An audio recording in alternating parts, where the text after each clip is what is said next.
20th Century Drama and George Bernard Shaw. After completing this lesson, you should be able to identify the main trends of the 20th century drama and evaluate the life and works of the well-known 20th century dramatist George Bernard Shaw.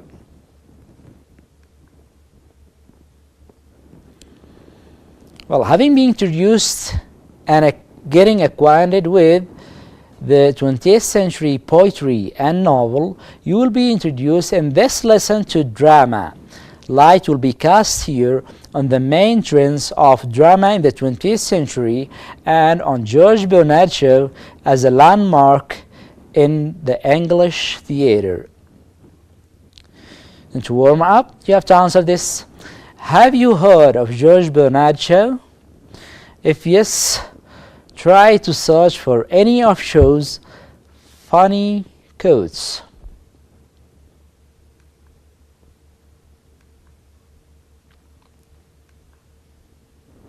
Like novel, modernist drama tended to experiment with form and content.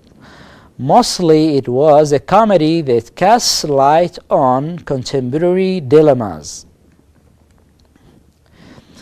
We have some general tendencies in the 20th century drama. The first one is the attempt to show some parts of the daily lives of ordinary people in a realistic way that often contains social and political criticism.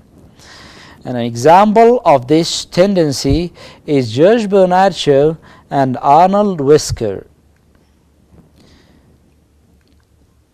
The second tendency is the individual's search for identity in an unfriendly outside world and the difficulty and fear of communicating with other individuals. Writers of this vein are Samuel Beckett and Harold Pinter. Third is language, and language here is not only a means by which the characters' feelings and beliefs are expressed, but an important part of the play when it is used for a witty or comic effect. Oscar Wilde is a writer, an example writer in this vein.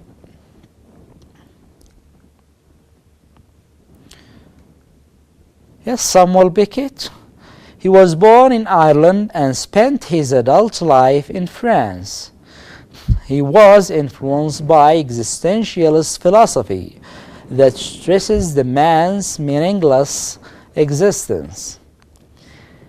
He sees language as building a wall between human beings which stops them from communication. So language for Samuel Beckett is not a means of communication, but as a means that hinders communication. He is a pioneer in theater of the absurd. Example of his plays which were written in theater of the absurd type is Waiting for Godot, which was published in 1954. Waiting for Godot. Waiting for Godot is an uneventful and repetitive plot that shows true essence of a human condition, so it has no plot in the real sense of the word. There are two characters who meet each other and they speak and talk to each other throughout the play under a tree beside the road. Those two characters are Vladimir and Stragan. They are waiting for the arrival of the mysterious Godot to give their lives some purpose and direction. But Godot does not come and may not even exist. So the entire play, tragicomedy, is about the idea that true meaning exists in the present moment of the act. So don't wait for a meaning to be given to your life by another person or from out of yourself. It can be created only within, not without. Harold Pinter, the central theme in his plays is the difficulty of communication between characters in a close situation. He is a pioneer in the comedy of menace. Comedy of menace is a comedy that is written to frighten and entertain at one and the same time. He feels no need to explain why something happens or who a character is. His comedies include The Birthday Party, published in 1957, and The Caretaker in 1960. Homecoming also in 1964. The next dramatist is Oscar Wilde. In his plays, language is used for its witty or comic effect. An example of that is his comedy The Importance of Being Earnest, which was published in 1895. Witty language which leads to its comic effect by reversing what is usual or expected.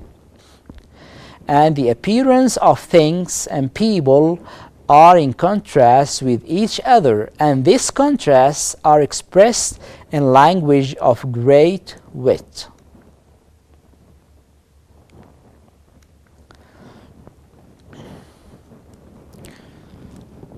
Now we arrive at the focus of our attention and our study, that is George Bernard Shaw. He was born in 1856 and he died in 1950. He belongs to the category of writers, or the category known as Irish literature. He was born, of course, in Dublin, Ireland. His biography. His father was a grain merchant and civil servant, and his mother was a professional singer. He had two sisters, and getting his education, he went to Wesley College Grammar School and then to Dublin English Scientific and Commercial Day School.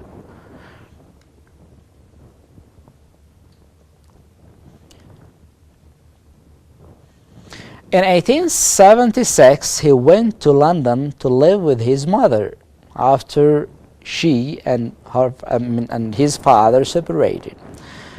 In 1898, he married Charlotte Pine Townshend. She is an Irish heiress and fellow member of the Fabian Society. In 1906, they moved into a house in Hertfordshire, England. Now the same house exists and it is called Shaw's Corner, and this is the house you see in the picture.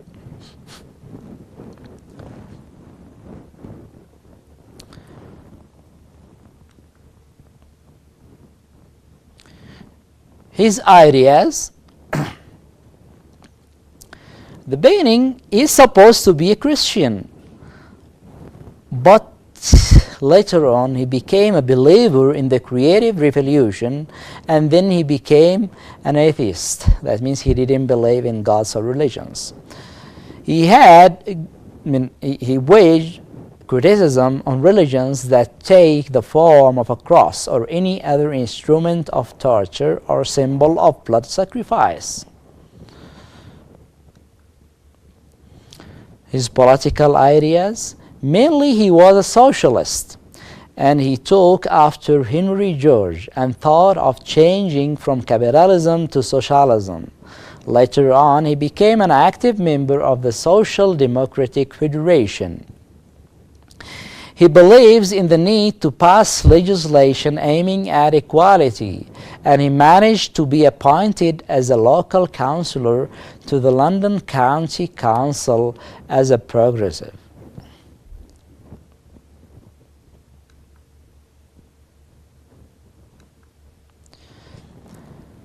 George Bernard Shaw was a member of the Fabian Society. You might ask, what is Fabian Society? Fabian Society is a socialist group which promoted gaining equal rights for men and women, relieving abuses of the working class, cancelling private ownership of productive land, and promoting healthy lifestyle. He became an accomplished orator in the furtherance of the Fabian Society's causes.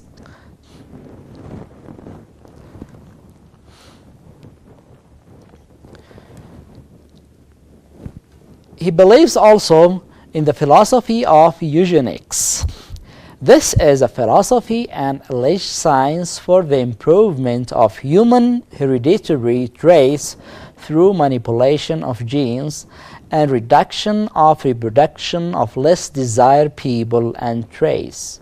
Shaw became a representative and orator of eugenics, and two of his plays which are written in this vein, in this category, are Man and Superman, which was published in 1903, and On the Rocks, which was published in 1933.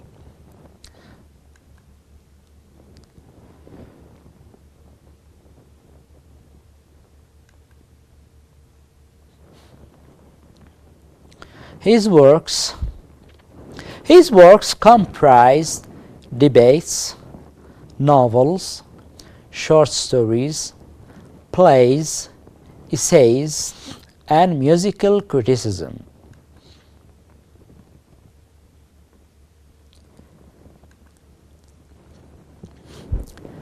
Examples of his novels: of course, he wrote 5 novels. Some of them are Immaturity, An Unsocial Socialist, and Love Among the Artists. Examples of his short stories are The Black Girl in Search of God and The Miraculous Revenge. Examples of his essays: On Going to Church, Maxims of Revolutionists, Essays in Fabian Socialism, Dictators, Let Us Have More of Them.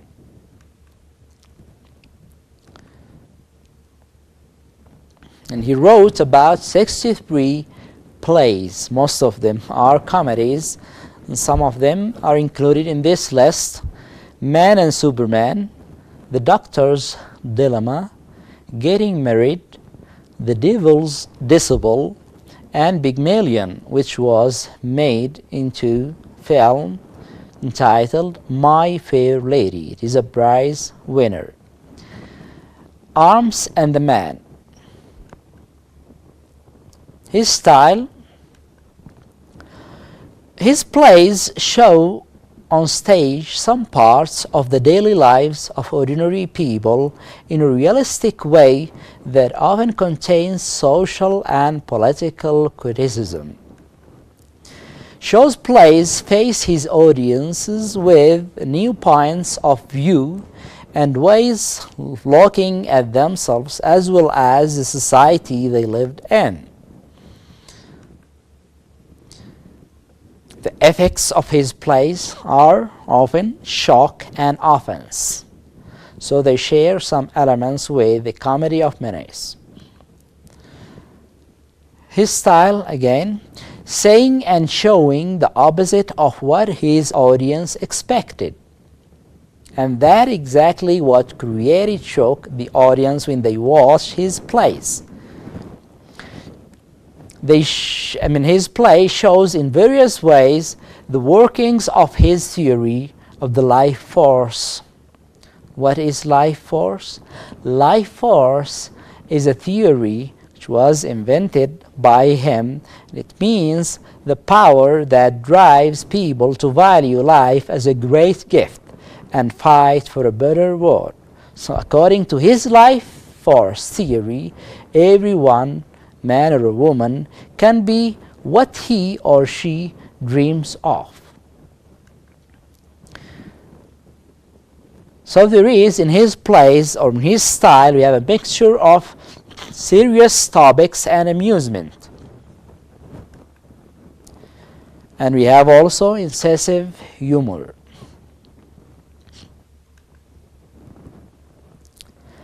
Legacy and achievements of G.B. Shaw.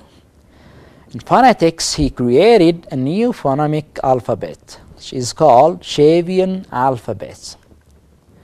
He tried to bridge the gap between spelling and pronunciation in English, of course. Shaw willed a portion of his wealth, about £367,233, to fund the creation of this new phonemic alphabet. He was one of the founders of the London School of Economics, and he was awarded with the Nobel Prize in Literature in 1925. And what is funny about that is he accepted, when he was awarded the Nobel Prize, he accepted the honor, but he rejected the money. He was awarded with an Oscar Prize in 1938 for his film, or for the film adaptation of his play Pygmalion, which was titled My Fair Lady.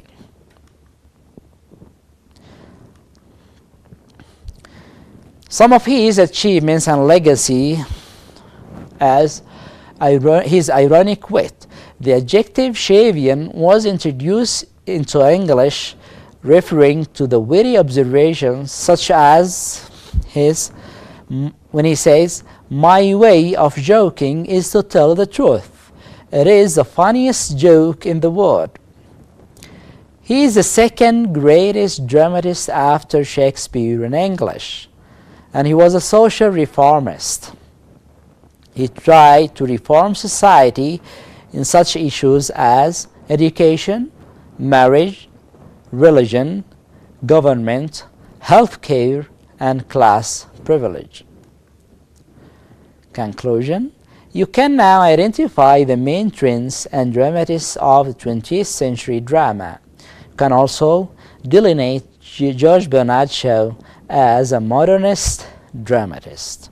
Your assignment you'll find in the attached file, Assignment 9. Thank you.